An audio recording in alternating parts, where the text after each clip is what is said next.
everyone, and happy Manufacturing Monday. This is typically out of my norm. I don't usually have Mavens of Manufacturing on Monday, but super excited to do one early this morning. So I hope you have your coffee and your favorite breakfast snack. I just ate mine and I totally forgot my coffee. So we'll see how this goes. But I'm excited because we have Fay here with us, and she is tuning in all the way from Israel. So Fay, thank you so much for taking time out of your day to speak with us. But we're going to be talking about industrial manufacturing sales. And sales is generally not a favorite topic of mine because I just don't like sales, but I guess I do sales on a regular basis with Mavens of Manufacturing, which is weird. But yeah, I kind of try to stay away from that word, but super excited to learn about this because I think what you're doing, Fay, with Folio is really cool. So everybody, please welcome Fay to Mavens of Manufacturing. And don't forget, you have the power to ask questions and comments in the comments section. So feel free to drop a comment, a question where you're tuning in from, and we'll pull you up into the conversation. But Fay, let's talk about you for a minute. So who is Fay, and how did you get involved with engineering and manufacturing? You know, it's really quite a story. Really a lot of background, but at the end of the day, I worked in college in my best friend's uncle's automotive condenser and compressor shop. That was my first touch point really into this world of parts and manufacturing and maintenance and fixing and building. And then actually my first job really in tech was in an automotive telematics data company where we worked with a lot of OEMs and manufacturers. And that was kind of when I realized this power of data and how the company that I had worked at was using it for cybersecurity and insurance purposes. But as I moved along in the industry and kind of had different roles throughout different types of companies, I kind of realized the power of that data is not just for only technology per se, those deep tech type of things. It's for like all of the practical things that I was doing day to day, the marketing, the sales, the go-to-market. And that's a little bit about where kind of I thought about it. My family's in manufacturing. My co-founder of Amir is his family's in manufacturing, kind of have it in our blood, to be honest. Yeah. So bring us through that journey. So you started out in a shop in college, and then now you are the CEO of this company called Folio. So what is Folio, and what was the main inspiration that drove you to be part of this team and help create this great product for sales? Well, really, I throughout my career, I was mostly in the communication side of things, similar to you, kind of the marketing, the communication side, really trying to translate a lot of complex details or technological aspects of whether that was software. Sometimes I was working at one point at a venture capital firm. I was working at another point actually in political organizations, all of that communication strategy that I was really looking at all of this information and trying to narrow it down to the most specific point that would be relevant to my audience.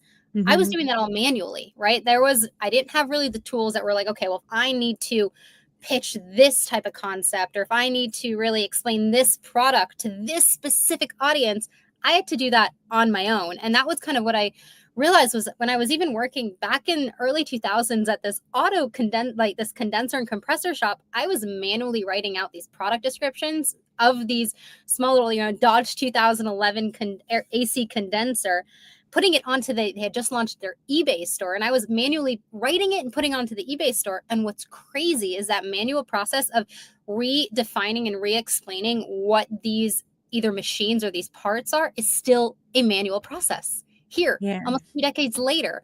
And we have so many different tools at our disposal. But what I really realized is, well, there were a lot of folks that had access to a lot of these really cool AI tools. The average person that's super busy in manufacturing, driving from plant to plant, machine shop to machine shop, manufacturing place, manufacturing warehouse, they don't have the time to plug into all of these cool things, and they're not built for them. They're not built for the regular person that's really just got to hustle and pump out sales proposals or sales offerings. And I wanted to build it.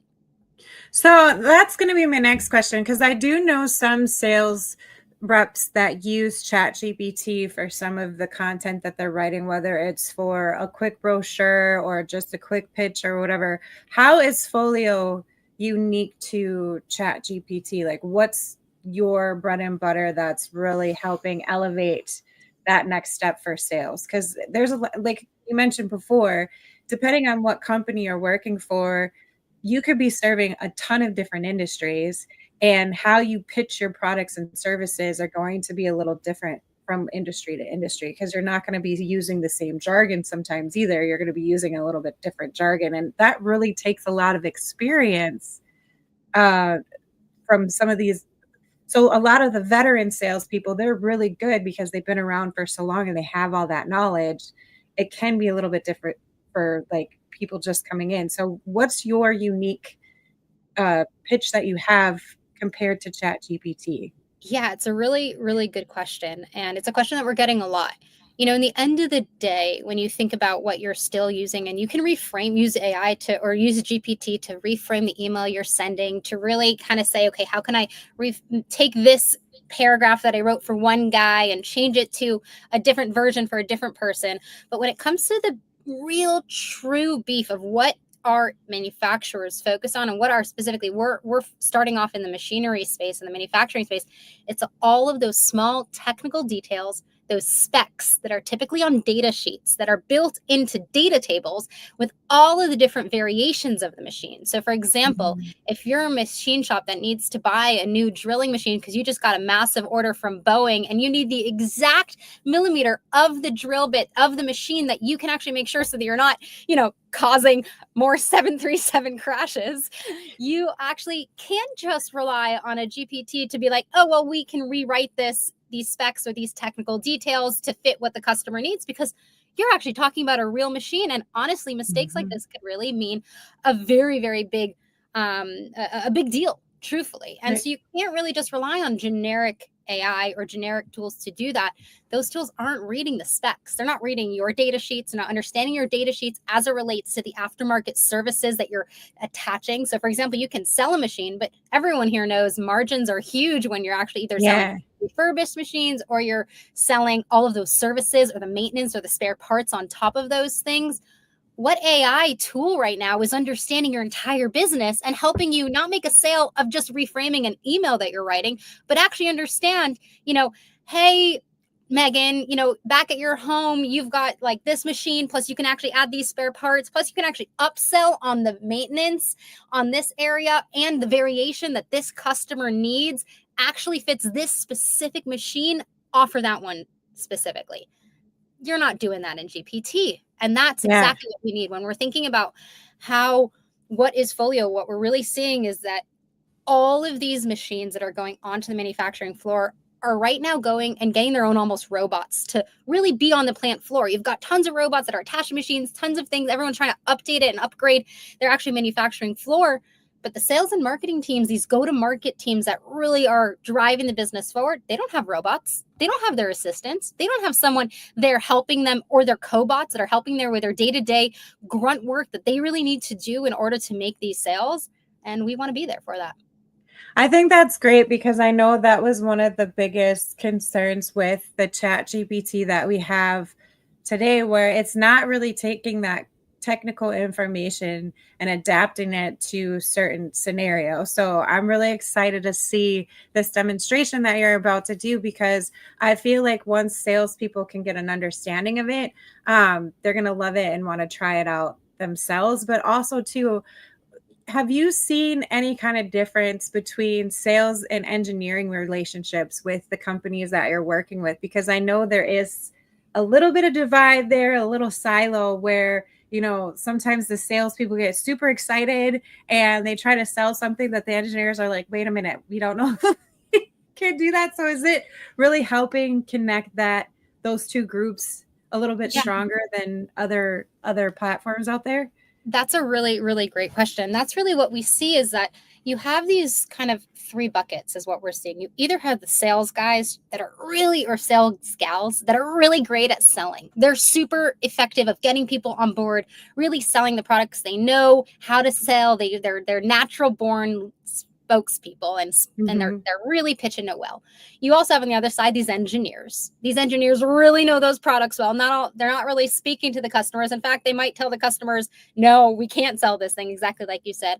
And then you have sometimes in some companies, very, very expensive sales engineers that do both of those things. Those sales engineers are really rare to come by these days. They're very, very expensive, well-established, been in the industry a really long time. A lot of them are retiring right now. And so what we're really seeing is, like you said, to bridge that gap so that the sales representatives don't have to know all the engineering specs, because Folio's AI helps them understand and digest it, but it also still helps them do their sale really well. So in fact, instead of them over promising and then under delivering, we're helping them actually promise just right, meaning you're not having that gap between those folks, because you've got really a co-pilot in between those two spaces. That AI understands everything, and AI can understand also how to sell and can be an engineer at the exact same time. And so it's really helping all of those teams optimize what they're doing. Well, let's pull up your demonstration, and then I want to get an understanding real quick. So what specific features of Folio are you going to be demonstrating for us today?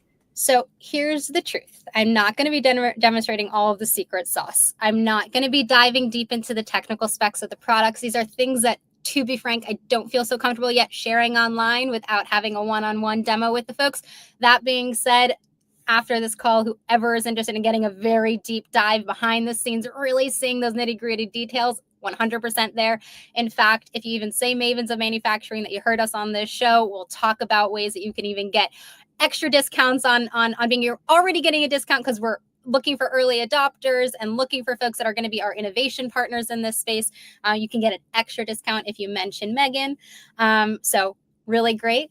Right now, what I'm going to be showing you is a little bit of a broad picture. We're not going to dive into the specs. I'm not going to really dive into how we're breaking down those product specs, how we're really building out data tables that's automatically structured based on how you're structuring your data sheets. What we are going to do is going to talk about how are we bridging those worlds? How are we bridging the world of engineering and the product specs?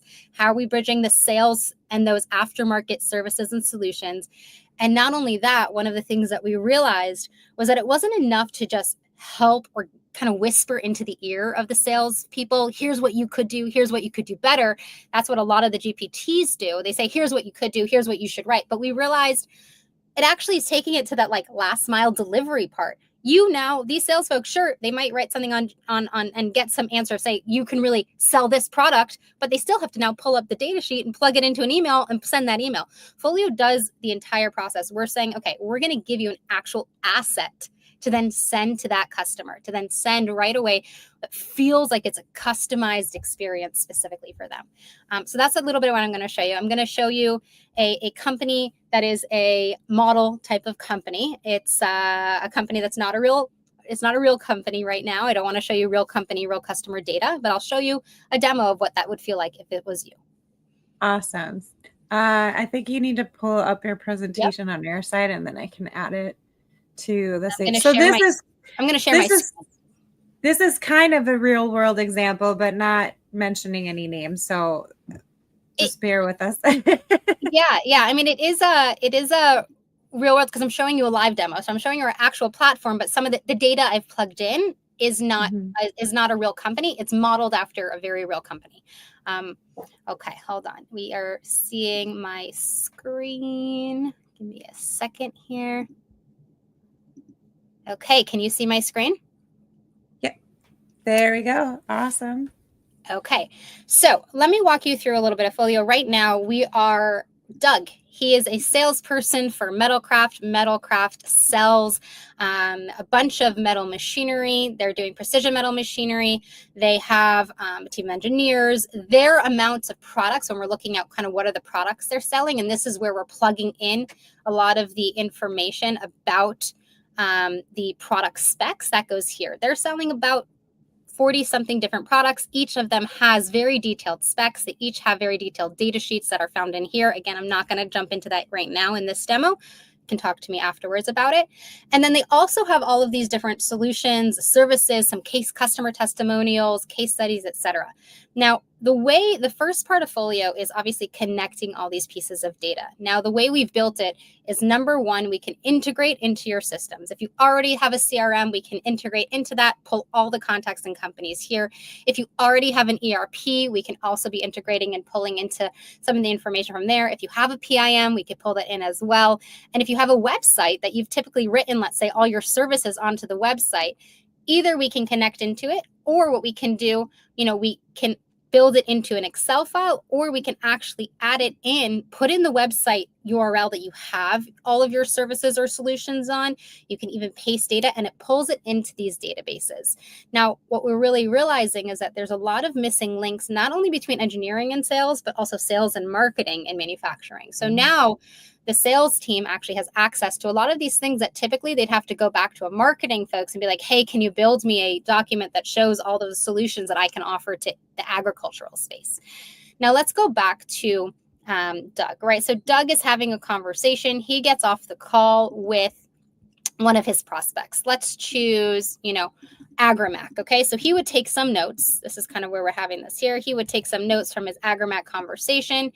He would be able to easily come into Folio and he would say, I just had a call with Lucas. I want to actually introduce myself. I want to tell Lucas I understand his challenges. I really want to show, other companies we've worked with or solutions that we can offer. I want to tell him only the relevant products. I don't want to attach a huge, massive data sheet. I want to show the industries, services. Let's just click all of these because he wants to show him everything. This is one conversation. Lucas gets off the call and he's like, all right, I don't know who you are, Doug, but send me what you've got. Now, typically what would Doug do? He'd send him a catalog. He'd send him an email. He'd go to GPT, let's say, and say like, hey, I want to follow up with Doug. What do I do? Here, he'd be able to come into Folio. And he'd be able to come in and say, okay, well, I just had a call with Doug. They're having big issues with their current milling machines. They're unreliable. They're causing delays, already behind on a job. They have a budget. Now, this is an agricultural company, right? This is Agrimac. Agrimac, when they're thinking about CNC machines or when they think about, let's say, milling machines, we've got to think about which ones do we want out of all the machines that we're selling? What ones make sense for this team in agriculture? How can I reframe the value of these products for him specifically? And he would be able to just click create Folio. Folio would then look at and understand who is Agrimac. What do they care about? What is this company? Look at all the information about all of the machines that Doug has connected into Folio and look at all the aftermarket services, solutions, case studies, testimonials, and be able to build the first iteration of what he can then get off that call and within 40 to 50 seconds, follow up immediately with Doug and get him something that actually feels like it was custom built for him. Now it's always fun because we're doing a live demo and it takes a little bit of time sometimes, but here it automatically builds it and it feels like something you already know. It feels like a PowerPoint. It feels like something that you edited before, automatically going and saying, it was Lucas actually. Sorry, it wasn't Doug. It was, Lucas, we understand the frustrations you're feeling with your current milling machines. Unreliable equipment could lead to costly downtime, production delays, missed deadlines. We've heard what you're facing. Here's the issues and here's how we're going to fix it. Let's only show you the machines out of all those 40 that make sense for you. Let's show you the milling machines. Let's go through and find the CNC machines that actually make sense for what you're doing and show you the actual points that make sense for you to have. Now, and show that we actually understand what you're doing in this world and go through and really, really only show you the things that actually feel like it makes sense for you as a company. Now, you can easily move around these sections. And let's say, for example, here, you're like, you know what, listen, this is a little too long. He's not going to read this. You can easily come in, edit this experience here, and come in to change it. Oop, it's taking a little bit of time to load. So let's let it kind of go back. We'll come back to this as well. And you can now, what happens with this is like, this is not then sent to Lucas as a PowerPoint. When you would send this to Lucas, Lucas would get it and it would feel like a custom built landing page that was built specifically for him. Well, then as we're streaming live, it's always fun. There's always going to be bugs when we're doing live demos here. So it's basically an email that has maybe an image in the email or a link in the email. And when they click on it, then it looks like they're going directly to that site, but it's customized to them. So it feels like they're walking up there. It's their own like personal experience, which is one of the most important things now with manufacturers is how do you build that more personalized experience with your customers and keep pulling them in and keep nurturing them. So I think that's one of the coolest things ever about Folio is that, yes, it's still going to your website, but not like it doesn't look the same depending on who you're sending those emails to, which is super cool. Yeah, so it actually is, it also is a live experience in the sense that once this is sent to the prospect, right? Once you're sending this folio that only has the machines that are relevant. Now, if you're sending it in, the first buyer is the engineer, they're going to click into those products. They're going to click into see more. They're going to see all the technical details that make sense for them, see all of the uses, see all of the things that are relevant for them. And then as we grow and as Folio grows, we're building out additional tools so that if they now need to get the buy-in from the head of procurement that's buying this, right? Because they're going to spend and write a capital equipment charge for this. That head of procurement really cares about different things, right? That head of procurement is going to care about what's the ROI on this? How long is this machine going to last? How quickly can it actually make the parts? How much space is it taking up on my floor? How much is that going to cost me in terms of the life cycle of this actual machine? All of those things we're building out tools to be able to support that sales conversation as well. And then what's really incredible is that once it's sent to that prospect, you as a salesperson can actually see how they're engaging with it. They could see where are they clicking? What are the things that they're interested in? How long are they actually spending on this machine versus that machine? And then really, really understand a lot more insight into when you're following up with this Folio kind of proposal experience. You have a lot of opportunity to learn from that and to then engage the customer over and over again with that custom experience. So I know you mentioned before that this can be integrated with other ERPs and CRMs. Two of the ones that I've worked with during my career for marketing side of things has been Salesforce and HubSpot. But then I believe HubSpot and Salesforce, you can integrate the two together. So you just have one platform. But I know anytime a company brings on a new platform, you get a few eye rolls and like, oh, like we got to learn something else and like figure out where to go. So how easy is this really to set up into a current system? And is this something where, you know, once they have it set up, do they have to go into Folio or can they go into what their original platform was, like a HubSpot or a Salesforce, and get the information that way? Like, how does all of that like dance with one another? That's a great question. So we have the integrations in place, and depending on who the customers are and which ones they need us to really plug in, we are ready to rock and roll to do that. We built our platform so it can plug and play with all of these tools. So as the customers come in and as their specific requests for it, that's how we work hand in hand with the customers to build it, because we still are an early stage startup and we want to do it as need as they're growing and as we're growing. Now, when it comes to being on their platform, we're building out tools as we grow to make the Folio interface natural where where the salespeople live.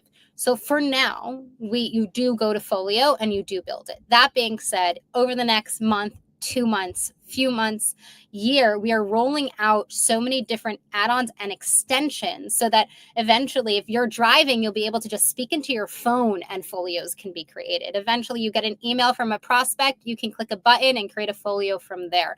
We're not there yet.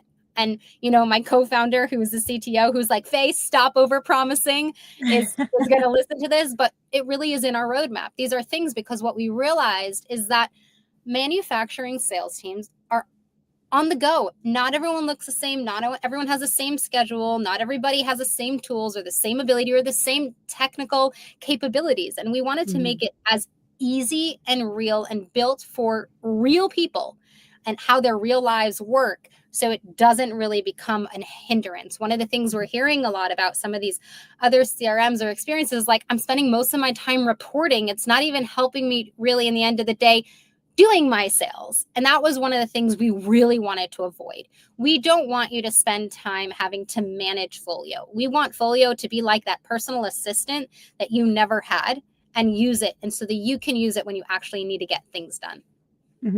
Is there a place in Folio to enter a prospect's budget? Because I know depending on if it's like a small to medium-sized company versus a large company, they might not have the same budget as other businesses or some of their competitors. So I like the fact that it was pulling in the specific machines to a specific group, like company. But let's say that company has a budget range. Can you put that in there and then it will just pull in whatever fits within that budget? I'm going to share my screen one more time so that we can see this process. Give me a second again, and I know you're going to have to share it again as well. No worries. When we're going in and having to create a new folio, and I'm just going to skip ahead. So let's say this time we wanted to do, I don't know, biomed instruments. You can go in and we're just going to choose these top ones here, and we just want to show the products, and let's say, I don't know, the brands. This next window here, this is where you can plug in any and all information that you think is important for that sale. You can plug in the budget. You can plug in the technical specs of their needs. You can put in the plant floor size. You can put whatever in natural language. You could just type it, and eventually you'll be able to even speak it. Just put any information. You have an email from them that has the exact RFQ or the exact request. Plug it in here. You have an actual conversation or recording of a sales call. Plug it in here. Any information that you think you would process as a person to process as a salesperson, how you would make that sale, and as an engineer, how that sale would be done, you can plug it into this context window and then click Create Folio. It takes all of this into the AI mind, when it's choosing how to reframe and how to choose the products and how to sell to this customer. This is where the glory lives. And this is really how we can help you really, again, basically be like a brainstorming buddy. Plug in information there, and then you can create Folio, and it will take that all into perspective. Now, I know we're talking about sales, but I just feel like this can be used for marketing as well too. Like you showed the PowerPoint stuff, but I feel like there's a way to maybe condense that PowerPoint down on the user side of things. Whoever's entering the information into Folio, they can condense that down and create like a one-sheeter that marketers can either send out via email or even bring to trade shows, because I know people still are using the paper handouts. You know, a lot of people are like, we need to cut out paper, but I find myself as a writer still picking up those paper handouts at trade shows. So they're still being used, but I just feel like this could be a double-edged sword with marketing and sales. Is that correct to assume? You mentioned two interesting things here. Both of these things are things that we're thinking about. First of all, when we're really looking at the vision of Folio, we're looking at it in this world of kind of go to market, meaning once you have the machine that leaves the manufacturing plant until it gets to the other plant, until the milling machine gets to the shop that needs the milling machine, all of these stopways along the go to market pathway, we are going to be building tools to help support that. So that's sales, that's marketing, that's RevOps, that's understanding after sales, that's customer support, that's, training the sales folks. All of those things, our goal is to build tools, because all of those things essentially lie on that same data platform. They all lie on the same amount of data. All of the data about the machines, about the sales, about the customer, about the context, about the aftermarket, all of that is pieces of data. And so once you have, and what Folio is really focusing on is really understanding what's called the unstructured data, or that structured data for some things. Once we have access to all that data, which we do, and which we're understanding by looking at all of the information about your company, reading all your data sheets, our AI is taking and ingesting all that information. We have so many opportunities to help you and your company along any of those go-to-market pathways. And so we're definitely hitting along all of those things, and we are seeing a lot of applications. We're starting off with the sales teams, but you're right, marketing, customer support, all of those things that are often, the folks that are on the soft carpeted side of the manufacturing plant. I like to say you've got the hard floor guys, and then you've got the soft carpet folks. We want to be part of that conversation. You had mentioned trade shows. So we actually are launching pretty soon a little, what we're calling an add-on to Folio, which is specifically for trade shows. We're soon going to be going to a massive trade show in Germany to work with some folks that are there, Hannover Messe.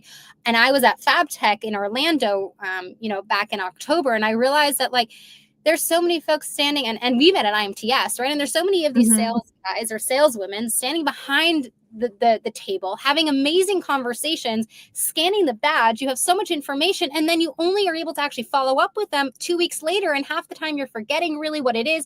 And you end up just attaching some generic catalog being like, hey, it was great meeting you at IMTS. You sometimes change the name. Maybe if you're really good and you have really a lot of time, which we never have a lot of time, all these sales folks, there's never enough time. Maybe you can change the way you're framing it, but at the end of the day, you're attaching generic content or generic catalogs. We're building an add-on to Folio that you can be there at the trade show, engage in conversation with that specific prospect. And right then and there, they can actually get an email that's you introducing yourself, you following up with them right there. You're already kind of in their inbox of that first touch point based on that conversation you're having there at the trade show, really already automatically built for them.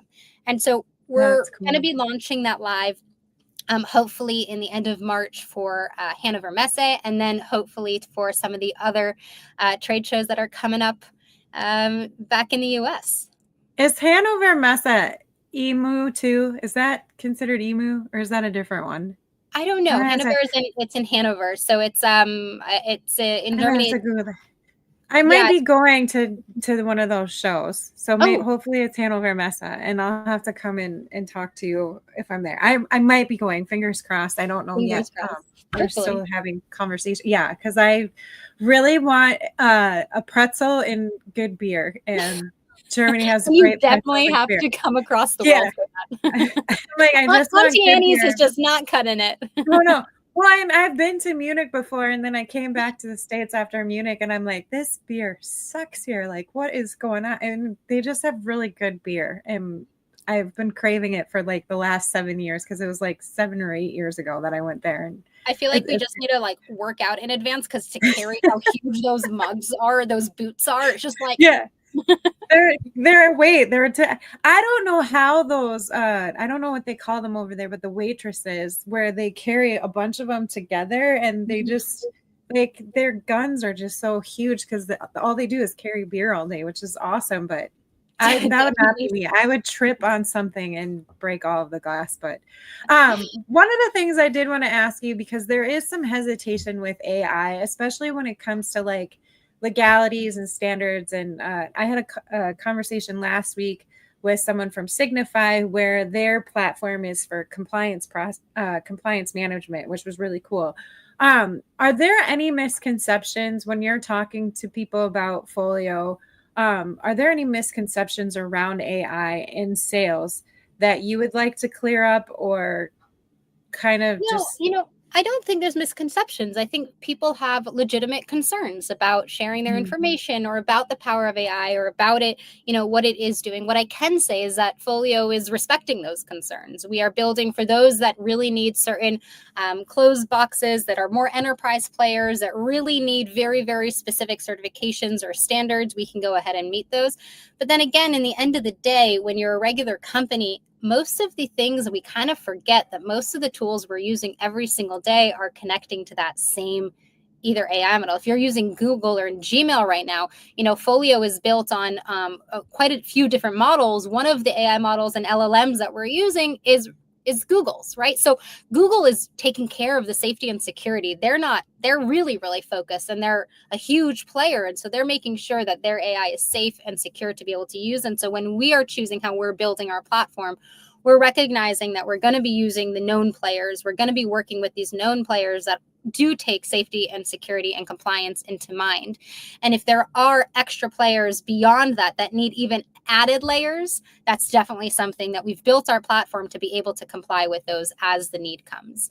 I think with anything, new things are scary. New things are concerning. New things have a lot of conversations around it because you don't know about it. At the same time, back in the day when people were all of a sudden, shifting from mailing pamphlets to each other to sending it over email, everyone's like, wait, but you're going to send it to me online? What if it never gets to me? I know how to put a stamp, and I know how to put it into a mailbox. I know that feeling. I trust that feeling. That feeling has that experience has been with me for the past 30 years. And then they realized that the second they were able to now send it online, and they decided, you know what, I'm going to put my reservations behind me.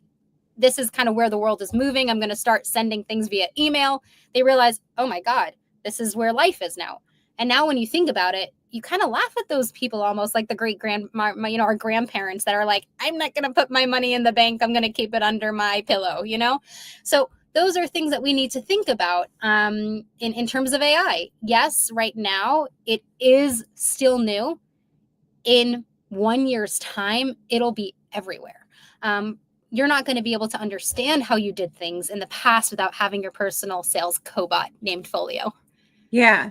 So then where do you see Folio and AI in manufacturing sales headed over the next 5 to 10 years? Because you did mention that you do have a roadmap. You have some add-ons that are going to be coming up soon. And then, there's going to probably be other areas within the business, not just sales, but maybe customer service and marketing. Where are you seeing it in the next 5 to 10 years? So we definitely are focused on sales right now. We're really recognizing what are the core revenue drivers in a company right now. And truthfully, that's sales, right? Those are the folks that are actually able to sell products, services, or solutions, whether that be machinery, whether that be job shop things, whether that be your system integrator. The ones that make these companies continue to grow are the sales teams. We're going to be building out the tools to really help them and support them. But we also, like we had discussed earlier, they don't live in silos. A good sales team really works with the engineers. They work with marketing. They work with customer support. They work in this kind of really holistic experience in the ideal world. Right now, they don't. Right now, they're all very siloed. As what we're seeing is everyone kind of lives in their own bubble. But in the ideal world, they do work together. They are supporting each other through their mission. So we see Folio in that same space as well. Our goal, truthfully, is that when you are now having a conversation with somebody, you would the next thing you want to ask is them to send you a folio. It'll be almost second nature. It'd be like, oh, great. Hey, Megan, I get off the phone with you, hang up the phone. You'll be like, okay, Fay, can you just shoot me a folio so I can follow up, so I can understand what you're doing or what you're selling or what the machine spec is. It's just going to be as natural as it is. Send over a catalog, send over a data sheet, send over a one pager. And that's kind of where we're really hoping and pushing for this to go. Additionally, we're building out soon Folio is a way to support manufacturers and OEMs that are selling through distribution and distributors. Okay. So that means that if you are a manufacturer and you're an OEM that are making these machines and you're selling globally through all of these distributors, right now these distributors are also relying on those data sheets that this manufacturer is putting together. You're relying on their products. Sometimes you're even, as a distributor, even directing your customers to go to the OEM's website to go look at the product specs and the product information. Now, if you're a distributor and you're selling not just one OEM, but 2, 3, 20 other OEMs, that's a lot of work on the distributor sales guy's side for them to be able to say, well, you can either look at this machine from this OEM or this machine from this OEM or this machine for this OEM and do the add-on from this other OEM. And all of those are going to different data sheets, different websites. That's literally how it's happening now. Yeah. And so what we're building out is also that architecture to then help support the OEM and giving access to their products to their distributors, but then those distributors being able to have add in other products that they're working with other OEMs. And then not only that, the distributors able to have ownership over the brand and the identity of, let's say, the services or the solutions or the aftermarket things that they're selling, because oftentimes that's what the distributor is making money on, is their own services that they're tacking on to the OEM's machine. That's really cool. Are you looking to get into other types of machinery? Because when I think machinery, immediately my mind goes to CNC machines. But there is a lot of automation and system integrators that are coming out. And I know that there's difficulty or hesitation from first-time buyers who are looking in automation. When they're talking with a system integrator, it really is like a trial and error type of process, it seems like, from my observation. So like they're putting a bunch of components together and then they're sending that proposal off. And then the CTO is just like, I don't know what all of this is and why it costs this much.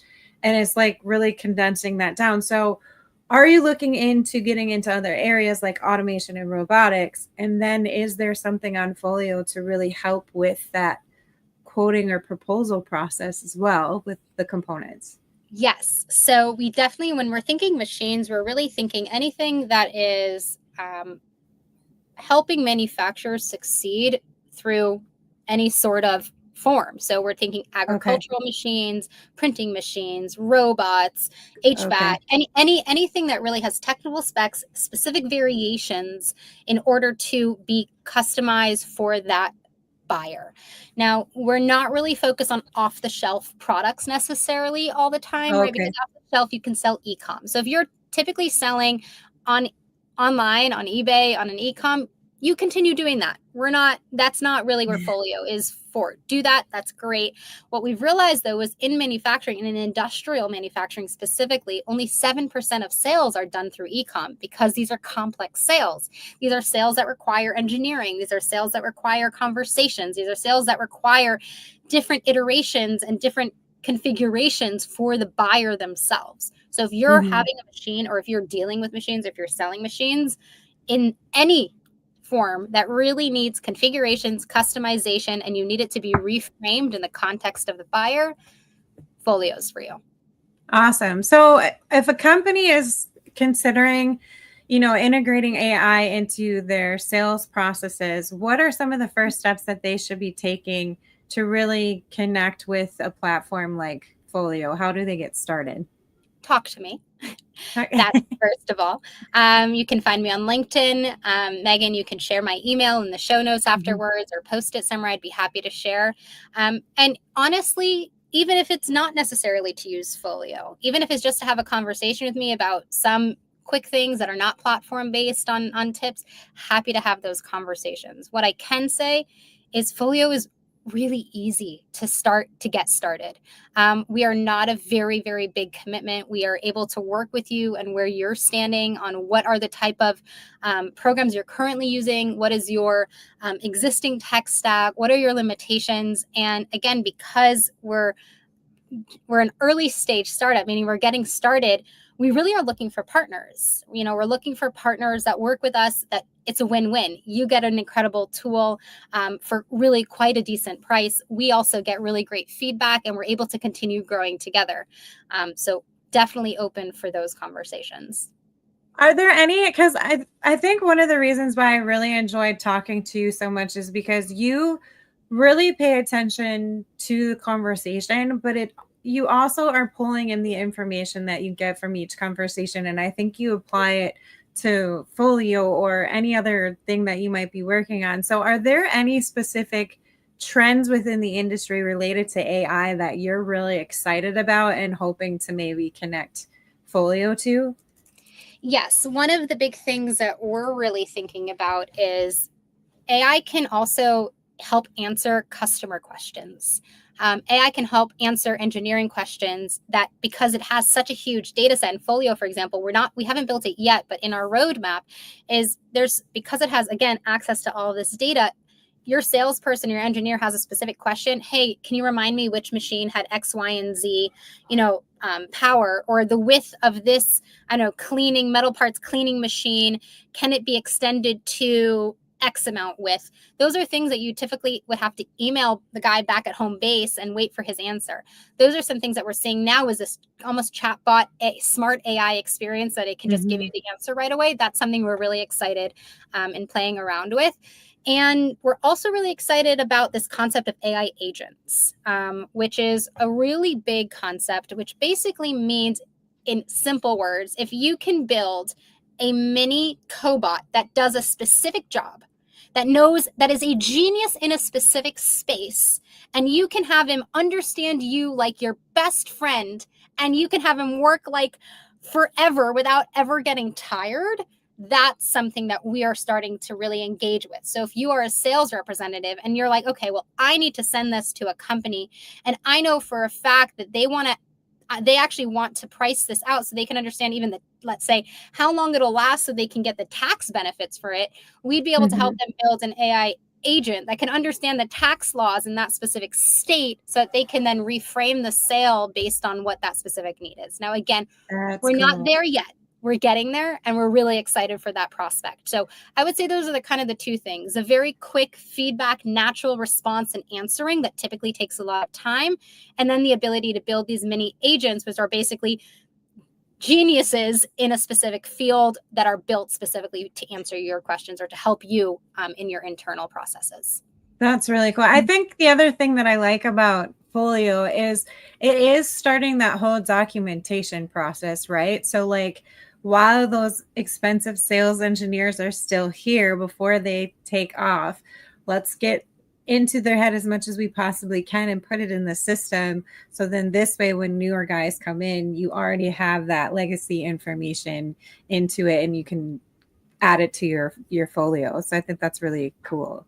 Yeah, that's one of the things we're hearing a lot is like our best folks are retiring and we're really excited for them to retire for their sake, but we're really nervous about it for our sake. How can we make sure that we're not losing that? Because even if when we do hire new folks to replace them, it's at least 2-3 years until they actually ramp up to speed, until they really know how to do things. So yeah, you're definitely right about that, and something we're really excited to help solve as well. Really cool. Well, Fay, this has been a really cool conversation. I'm super excited to see how Folio continues to grow. I met you for the first time at IMTS with Alicia, who I just adore. He is such a great guy. And I know he had a lot of great things to say about you. And I was just like, I need to have a conversation with you. And then meeting other people that you met with at IMTS, they have nothing but great things to say about you too. Thank you. It's really exciting to see this take off, and I can't wait to see, because I just have a feeling that you're going to be connecting with other major platforms that have been helping sales processes and marketing processes, and you're just going to be right up there with them. I just have a gut feeling. So super excited to see that growth and progress. But I do want to give you an opportunity to ask our audience a question. So if you had one question for our audience, what would that be? I would really want to hear about your problems and your pains. Every conversation that I'm having with folks in the manufacturing space, I learn more and more about what people are struggling with. And for me, it really helps me think about all of those struggles in terms of the solutions. I'm a solution-based person. I like hearing about those things because it brings us really back to like the human element of things. We're real people. We're struggling with things. There's day-to-day issues that we're dealing with when it comes to manufacturing, when it comes to managing plants, when it comes to, upselling, when it comes to growing, when it comes to expanding our footprint, when it comes to, anything involved in space. So I really want to hear and understand some of your pain. So if you want to even have a one-on-one therapy session where I listen to you talk about how hard your job is, I'm here for it, because that really gets my brain spinning about how I can solve those problems for you. So I would really just, ask that. And then I guess a secondary, if I get a second question, Absolutely. I would really just like to ask people to take a little bit of a risk, test something out you don't really know. Try something out so you can kind of see it and experience it and see how it does help you. We are also, again, really starting our journey here at Folio. We're looking for partners. And so I would just ask you to, kind of take a leap of faith and reach out. I'm really, really excited to learn more about people and to help solve a lot of the issues that I'm seeing in this space. I just immediately thought of technical therapy sessions. Right. But Fay also did mention earlier in the episode that if you do mention Mavens or my name, she will consider giving you some sort of discount, or not consider. I will. I am committed right here. You mentioned Megan or Mavens or however you heard about this. I will definitely be giving a discount for you to get started with Folio. That's awesome. Well, Fay, thank you so much for joining me today. I know it's later in the day in Israel, but it's super early here in Wisconsin. But I do appreciate you taking the time and telling us a little bit more about Folio. What is the next show that you're going to be at? I know you said Hanover Messe. Is that the next one you're going to be at, or is there any other ones that you're going to this year? That's the next one I think I'm going to be at, but I'd love to maybe hear from you. Maybe this is a good opportunity for me to learn about some shows that you think would be worth it for me to head to. Are you heading to anything between now and March? So not for trade shows. I'm going to the Industrial Marketing Summit in February, which is more about marketing. So I don't know if that would be something for you. I think they do have a digital version. So if you wanted to check out the registration link, it is about marketing. And maybe that is something you would want to learn more about if you wanted to include it in Folio. And then the second one is the first Women in Manufacturing Men as Allies conference. So they're doing a conference around men and giving some really good talks about what allyship is and how we can all be better allies so that we can bring more people into engineering and manufacturing. But it's dedicated to men as allies because we've all had our male mentors that are really important. And I don't think a lot of us would be here if we didn't have our male mentors. So I'm super excited to be doing a panel there. For trade shows, I'm definitely going to Automate. I might be going to FabTech and then maybe Pack Expo, but I don't know. I was trying to commit not traveling as much this year because last year my kids got a little mad at me and were yelling at me. Yeah, like, don't you love us? Why do you keep leaving? So I don't think I'm going to do a ton of shows this year, but we'll see. If something comes up, I might be like, yeah, I'll go. And then, but if Hanover is an option for me, I'm definitely going to that one and getting a couple of beers. So amazing. So you definitely know how to find me. And if you're there, you know, one of the best things I did when I went to IMTS for the first time was meet people like you beforehand, arrange meetings so I didn't feel so lost. In fact, I had a conference buddy the entire time that I had met just that day, but we had arranged for a week before that we were going to be conference buddies so we could walk the floor together. And it was definitely a game changer. So if you end up at any trade shows that I'm at and their first one for you, I will be your conference buddy because I so appreciated you being such a friendly face the first time I met you. Oh, thank you. Well, thanks again, Fay. I really appreciate it. To anyone tuning in, be sure to connect with her on LinkedIn. Check out Folio's website. She has it there in her tag. It's www.folio.build. And then if you have any questions and you can't get a hold of her, reach out to me and I can connect the both of you. So I hope you guys have a wonderful week. Stay tuned because we also have another episode on Wednesday with John Franco and Wendy Covey. We're going to talk about the Industrial Marketing Summit. And then Friday, we'll be talking to Lee Baird. And yeah, I hope you guys have a wonderful Monday. Talk to you later. Bye. Bye. Thanks, Megan.